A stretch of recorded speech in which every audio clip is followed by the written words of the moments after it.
Happy to have you. Thank you. Thank you. Okay. Okay.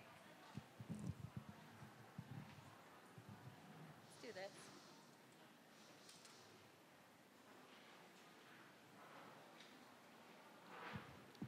I feel like this mic is in the way. Are we good?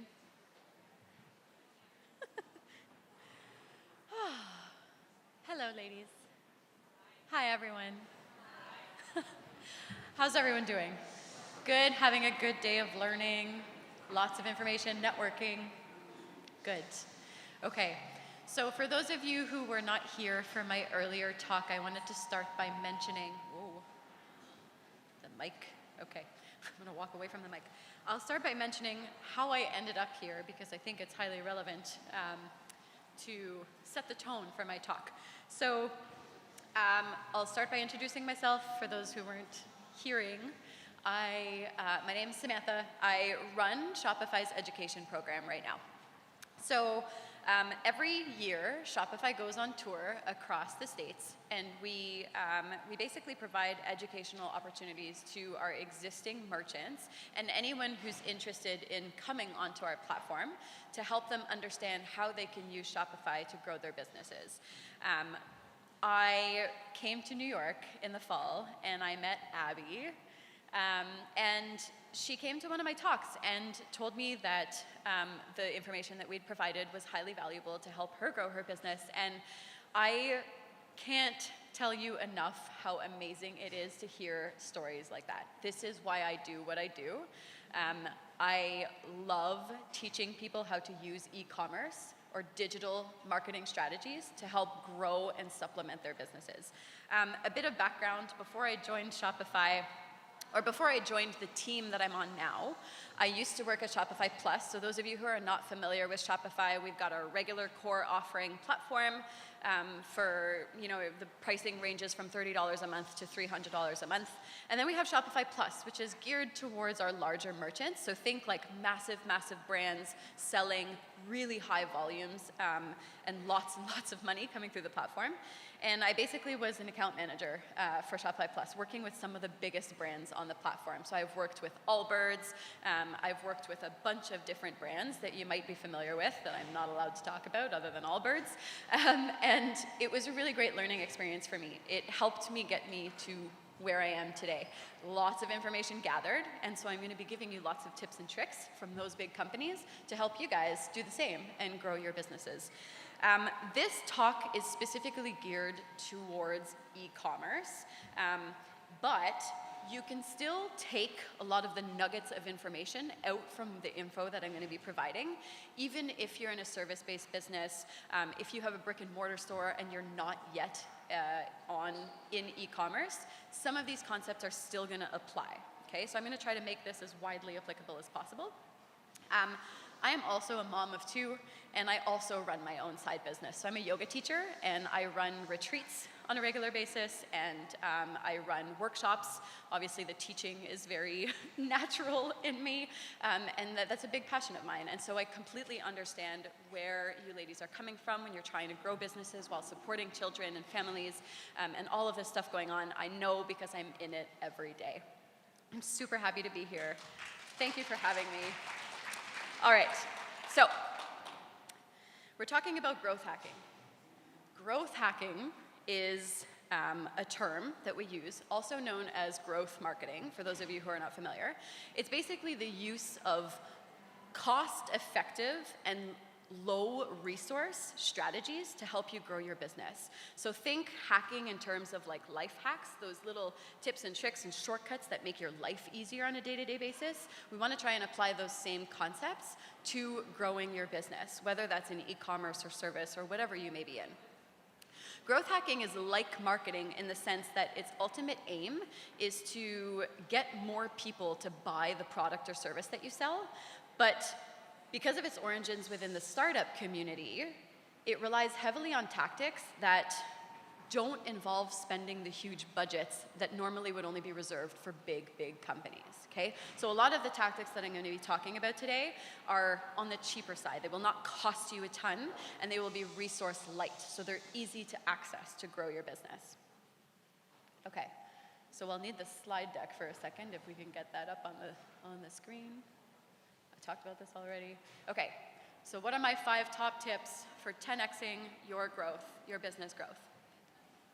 Email marketing, cart recovery, also known as cart abandonment in e-commerce, customer service, user experience, and Instagram marketing. So regardless of whether you sell a product or you sell a service, most of you probably have websites, right? So these are all going to apply regardless of the type of thing that you sell. All right, so let's first talk about email marketing. Email marketing is one of the most cost-effective ways that a business can drive sales, hands down. It's one of the few marketing channels where you already own your audience, right? They've opted in to hear from you already, and so it didn't cost you anything to reach them. It's a free channel.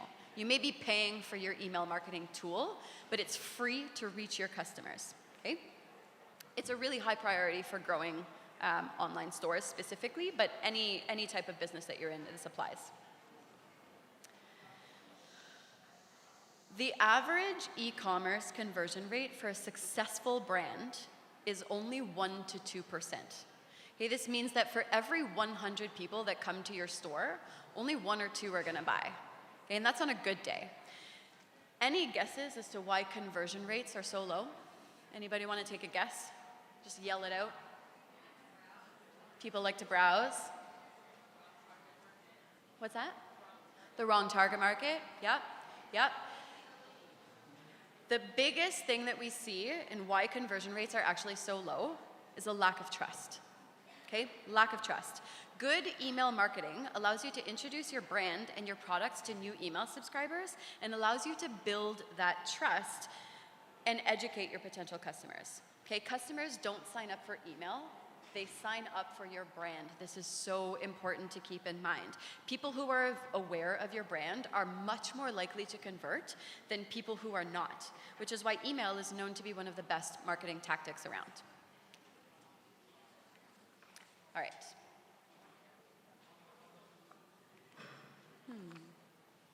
Just give me 1 second here, let me find my page.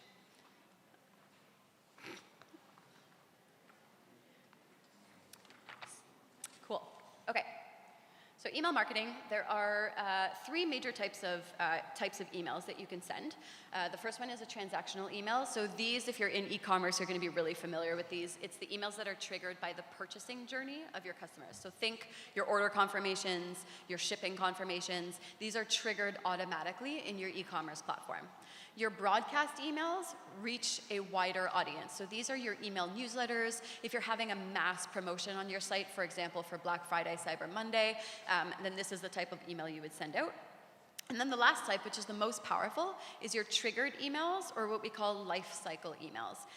These are the ones that are highly personal and highly relevant to a specific subset of your customers. So you need to be really good at customer segmentation. You need to figure out what it is that your customers want in terms of information, and then get really good at crafting content that speaks to that particular subset of customers. The first thing you need to do, though, before you actually send out those emails is build your email list. So one thing you can do to build your email list is capture prospect information as soon as your customers come onto your site. I love this example. I used this during our shop class tour. Abby, you may remember it, but this is an example from a company called Monica and Andy. They sell pregnancy and baby products. They're using an app called Privy to do this. This is called exit intent pop-ups. So exit intent pop-ups basically appear on the site when your user is showing signs that they're about to leave. So we want to make sure that we capture their email address before they actually leave, because that means that you may have lost them for good, because they may find a similar product elsewhere for cheaper. The other thing, though, is that you don't want to send the pop-up right away when the customer comes onto your site, because there's a good chance that that person had their credit card in hand and they were ready to actually buy at full price. Okay, so the last thing you want to do is interrupt that user flow. What you want to do instead is serve a pop-up when your users are showing signs that they're going to leave your website.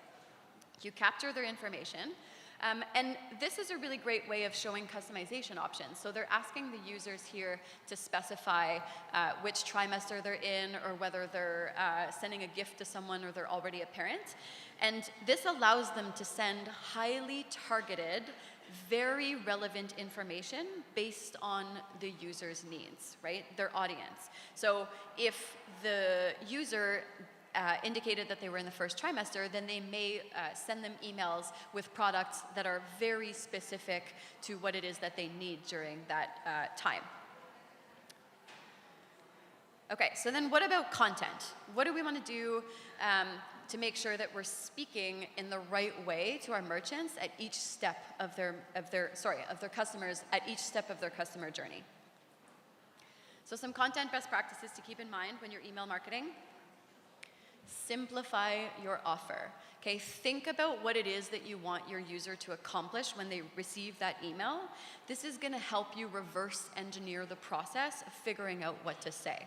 Okay, your call to action needs to be the first thing that your user sees, whatever it is that you want them to do, whether it's to purchase a product, make an appointment for a service, you name it, doesn't matter. Think about what it is that you want your user to accomplish, and then write with that in mind. The next thing you want to do in your emails is show the readers the way. Okay, so creating a clear visual hierarchy is so important in your emails. You can use headings and subheadings, bold text. Make your emails really easy to scan, and make it really obvious what it is that you want them to do. So in this example from Thrive Market, they sell like prepackaged food, basically a food service, and they're offering their customers 15% off and a free month if they sign up for the membership right away.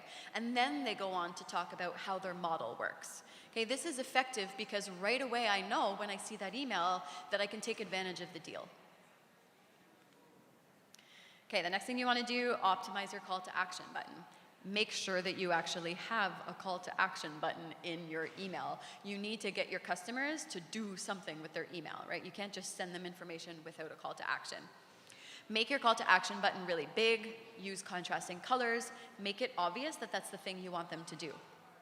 Also, try to stay away from things like enter, click here, right? These really generic and boring texts on these buttons. Try to use something that's really on brand for you. So something like, let's get started, or in this example, let's get cooking. This is applicable for them. The next thing you can do is add engaging imagery. The Email Institute found that animated GIF emails see an increase in click-through rates by 26%. 26%, that's massive. Okay, and I'm not just talking about meme-type GIFs, although those are super fun. I'm talking about GIFs like this one. So this one is from Allbirds. I used to work with them. It's a cool GIF.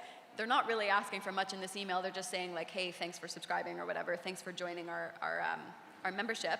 But you can actually use GIFs to show off your product. So if you, for example, sell a skirt that comes in multiple colors, you may use a GIF to show those color variations coming up really quickly, like that skirt's transitioning from one color to the next really fast, right?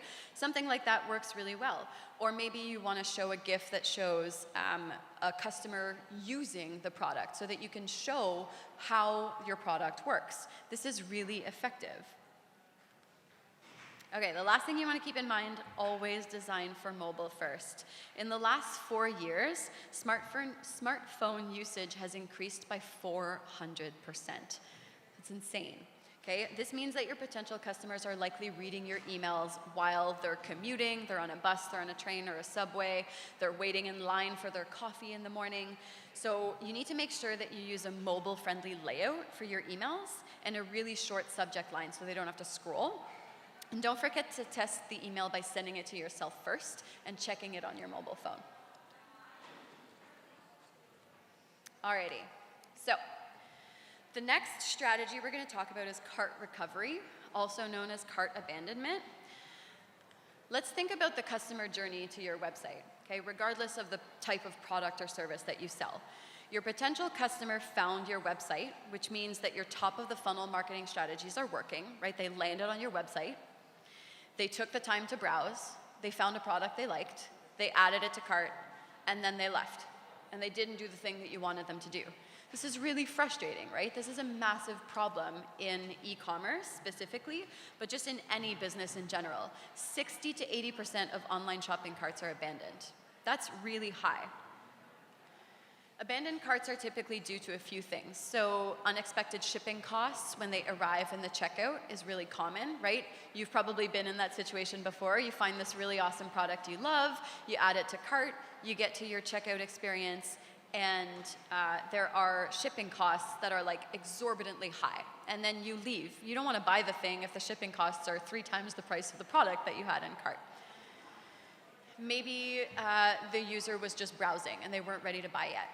They found a better price elsewhere. This is something you can address. It took too long. The whole process took too long. Your website was too complicated. They got distracted, or they were on mobile and wanted to go back onto your website from a desktop to purchase. This is actually really common. So some things that you can do to fix this, there are 2 main methods that you can address this. The first is by using strategically placed pop-ups. So I already talked about exit intent pop-ups. They are so important. As I said, the last thing you want to do is interrupt the flow of someone who has their credit card in hand and is ready to pay full price. But what you do want to do is hit up anybody that is considering leaving, or maybe they're about to open a second tab and search for a similar product at a cheaper price. You need to stop them from doing that, okay? That's the only way that you'll get them to convert on the spot. So this is an example from a company called Lisa. If you're not familiar with them, they sell mattresses, a mattress in a box. And I love this offer because they're like, hey, wait before you go. Here's an exclusive offer in exchange for your email. So this is doing 2 things. You're getting their email address so that you can continue to market to them down the road, right? And continue to guide them down the funnel. The other thing this is doing is it's ensuring they're getting the best price on the spot. They're gonna get an offer by email with a discount code to use right away. They are very highly likely to convert at that point because you're giving them the best possible price, right? They don't need to be looking for a better price elsewhere. The second thing that relates to this is your abandoned cart email strategy. So especially if you are in e-commerce, make sure that you have an abandoned cart email. If you are on Shopify, this is automated in your Shopify admin. You can just set this up in your settings, in your notification settings. And what this does is it sends out an email to people who added something to cart and left, typically as soon as possible after they actually jumped ship and left the cart. Companies can typically recover 5 to 11% of otherwise abandoned sales. That's big. That's a big opportunity. 5 to 11% is a lot. Okay, so the key here to success with your abandoned cart email strategy is to create a sense of urgency. So make them feel like the deal that is accessible to them is only available for a limited time. You want to add pressure for them to complete their purchase. You can also consider incentivizing the offer by providing a discount code potentially, or maybe free shipping, if this is something that, that won't reduce your profit margins too greatly. All right, so the next strategy I want to talk about is customer service. All right, so the customer's perception is your reality. I absolutely love this quote because it's so true. Think about the customer service experience that you expect when you go into a retail store, right? When you walk into a brick and mortar store, you expect someone to greet you right away, right? You expect someone to say, hi, how are you? You want someone to ask you for help and to help guide you through the experience of shopping. Even if you're browsing, most people still want that personal touch. They want someone to come and talk to them. And what happens is in the online world, a lot of that personal experience gets lost. Online shopping can feel pretty transactional and impersonal. So what can we do to help alleviate some of this in your online store or your website? You can enable live chat. Okay, I talked about this in the earlier talk for those of you who were here. Live chat is an amazing way of creating a relationship with your potential buyers. And just to be clear, you don't need to be sitting at your computer 24 hours a day answering these messages that are coming in on your live chat. You can set it up so that your chat is only available at certain hours that you know you're going to be sitting at your computer or you're online and you're available. The rest of the time, the user would just see a message that says you're away from your computer, and they can send an email as they normally would. But the beautiful thing about this is that it's providing your customers with a chance to interact with you when they actually need it. Okay, so some live chat opportunities. If you are in e-commerce, this is especially relevant. Make sure that you have live chat set up on your returns pages. This is the most common area for questions and confusion. What happens is if a customer buys something from your store and they want to return it, sometimes the return is valid, but sometimes they just don't know how to use the thing that they bought from you. Okay, so a lot of that would be alleviated through live chat, through communication. VIP pages. So if you have a VIP area to your website where your users can access something like their order history or like a loyalty program, points for example, this is a really great area for you to add live chat because you want to give those VIP customers a really amazing experience, right? Shipping FAQ pages, really awesome one as well. So shipping, I'm sure most of you who are in e-commerce know this. People will email you and ask you, how long till my thing arrives? Even if you have it clearly outlined in your FAQ, people are still going to email you and ask you when their thing is going to arrive. So to alleviate some of that, you can enable live chat and then just answer their question on the spot. Another good area is product pages. So if you know that you have products that you have potential customers emailing you really often with questions on, so something that is a little higher of a price point, or maybe a bundle where there's a package of items that may confuse some of your buyers, this is a really great spot for you to enable live chat as well, because you can answer their questions that may be stalling them from purchasing.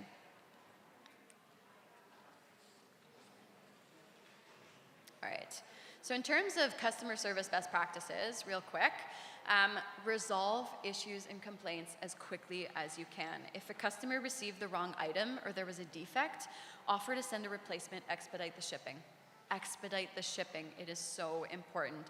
You may lose a little bit of money, but you're turning that negative experience into a positive one, which is really important. Depending on the severity of the issue that was experienced, you may want to offer a discount or a credit towards a future purchase. Okay, and this one is the most important. Respond and learn from your negative reviews. I know that reading a negative review can feel like a punch to the gut. It really sucks. Okay, I know this. But negative reviews are really valuable because they alert you to problems that you didn't know existed. And they're also good for SEO. Google does not care about the quality of your reviews. They only care about the quantity. So negative reviews are actually good for your search engine rankings. So the best thing you can do when a customer complains about your business online is to take the time to respond. Okay, offer a solution, because anyone else who's seeing those reviews knows that you actually care about the customer experience. You took the time to answer, right? This information is widely available on the internet, and so if I were to see this from your business, I'm really likely to buy from you because I know that you're actually taking the time to respond and care about that experience for that customer. Okay, so jumping into website user experience, I don't want to go into too much detail about this one for any of you that may not have a website or an e-commerce store, but your website homepage, regardless of the type of product that you sell or service, is like a storefront in a busy shopping area, right? It sets the tone for what your visitor can expect when they actually come in. Visitors might spend on average about 10 to 20 seconds browsing your homepage, so it's really important that you provide them the information they need to decide if they're in the right place. Okay, right away at a glance, your users need to know that they're in the right place and that they came there to consume the right information. Okay, so a couple tips for designing an amazing homepage that converts. Get clear on the goal of your homepage. Okay, figure out what it is that you want your visitors to do when they arrive on your homepage. If you sell a hot commodity item, something that's an impulse buy that people are likely to just purchase on the spot, like a phone case, for example, you may want to add a really obvious call to action right at the top of your homepage, because you know that they're really likely to convert, right? They're just going to be quick on the trigger and they're just going to buy. If you sell something that's a little more expensive, or maybe you sell services, for example, you might want to guide your user towards something else. So maybe that's signing up for a newsletter so that you can continue to market them and guide them down the funnel. Maybe it's making an appointment, or maybe you want to teach them about what it is that you provide, right? So you really need to get clear about the goal, what it is that you're trying to achieve through the content on your homepage. And just to show you a quick example of this, this is a company called Pixel Eyewear. They sell blue light canceling eyewear. And you can see here at the very top, they've got a clear call to action button, shop the collection, big hero banner, and then they go on to explain how it works, right? The process of buying something from them and how their glasses actually work. So this is a great example of a website that is highly likely to convert, because the button to buy is right up at the top of the page above the fold. All right, the next thing, short, simple copy that inspires action. There's this psychological phenomenon called decision fatigue, which is basically a fancy way of saying that the more options you give someone, the more it stresses them out. Okay? The last thing you want to do is stress your users out. So keep it simple, give them limited options, make sure that your primary copy at the top of the page is highly relevant to your brand and inspires action. Get them to do the thing that you want them to do. Okay, clear navigation. So important, especially if you have a massive product listing. If you have a lot of products, make sure that you have a very clear navigation. So your best bet is to use 3 to 4 headers at the top. So in your main navigation bar at the top of a website, you don't want more than 4 things. 4 things maximum. Ideally, the most important things to the left of the page. Okay? A good practice is to prioritize search as well. So if you have a massive inventory of products on your online store, have search enabled. Make it really easy for your customers to find what it is that they're looking for. This is just an example of a mega menu here from McGuire Denim. It's a cool example of a menu that allows the customer to either be as broad as they want by shopping a broad collection, or they can actually find a very specific item in this list. So it's really well laid out and makes it very easy for the user to find what it is that they're looking for. Okay, displaying best sellers. That's a great way to quickly educate your customers on what's selling the most and convince them to buy. It's an effective way of guiding the user's journey, right? You can also try something like trending this week, okay, if you have a lot of products. Okay, the last thing, easy to access shopping cart. If you are in e-commerce, you should absolutely have what's called a sticky shopping cart, or one that slides out, especially one that has a notification in the top reminding the customers of what they have in cart, so how many items. This is an example of this from Few Moda. You can see here the little cart slide out is showing there's like a shopping bag at the top with a number of items that they have in cart. And this is always available. The reason this is so effective is that it reminds your users that they have something in cart so that they remember to actually complete their purchase. If it's out of sight, it's out of mind. They're going to forget. Okay. So the last thing I want to talk about is Instagram marketing. This is a big one, and apparently I only have 5 minutes. 2 minutes? 2 minutes? Can you give me like 5 minutes? Okay, 5 minutes. Okay, I'll be quick. There's so much to talk about. I could talk for like hours about Instagram marketing, but 80% of users follow at least one brand. Okay, 60% of these users say they've discovered new products or services through Instagram. Let me break this down for you. Instagram has 1 billion users. So that means that 600 million people are discovering new products or services on Instagram. If that doesn't blow your mind, like, that's crazy. That's a huge amount of opportunity. Okay, so I kind of went over this in high detail in the previous talk, but if you're on Shopify, make sure that you have your Instagram sales channel set up. If you need a hand doing that, contact support, come find me. I'm gonna be walking around, I'll be available if you want a hand setting that up. So I'm not gonna go into too much detail about it. This is what that looks like if you have the sales channel set up. Okay, but Instagram marketing best practices, let's talk about some things that are really important to reach your audience. Hashtag use is one of the most significant factors that will determine your success on the platform, okay? There are 3 types of hashtags that I consider to be crucial for any e-commerce business to master. Oh, that's not what I wanted to do. Okay, branded hashtags. So all brands, every single brand, regardless of what you sell, should have a branded hashtag. You should place it in every single post that you make. You should put it in your profile, and you should absolutely encourage your users to also use that branded hashtag, okay? Any posts that relate to your business. The other thing you can consider is contest hashtags. If you are running contests on Instagram, make sure that you have a contest branded specific hashtag for your contest.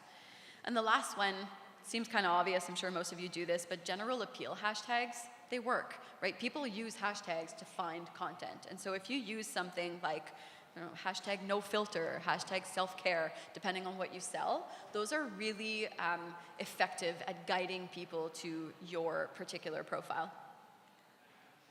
Stories. I can basically just say, do what the JWE did, okay, leading up to this event, and you're golden.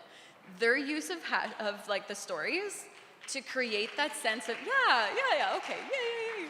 Yes, so important. Stories are really great at giving people this experience of FOMO, right, the fear of missing out, especially with regards to events. So it's really effective when you're running an event. If you're running a contest, it's a great way of getting user-generated content for free, right? You don't have to work for that content. Someone else is doing it for you. Get people to engage with your brand, repost them through your stories. It's a really great way of acquiring content for free. Contests, I kind of already touched on this, but if you can, highly recommend doing contests on Instagram. It's a really popular strategy these days. You can partner with another brand and do an affiliate contest as an option, but it's also a really great way of getting new followers, right? If you run a contest and ask people to tag a friend in the comments and that they all have to follow in order to be entered, you automatically just gained a whole pile of new followers that you can then continue to market to. So it's really effective. Okay, last but not least, influencers. I could talk about this one for an hour probably. It's not new. Influencer marketing was built on the foundation of word of mouth recommendations. Social media has just kind of revitalized it and revitalized the power of this particular marketing technique.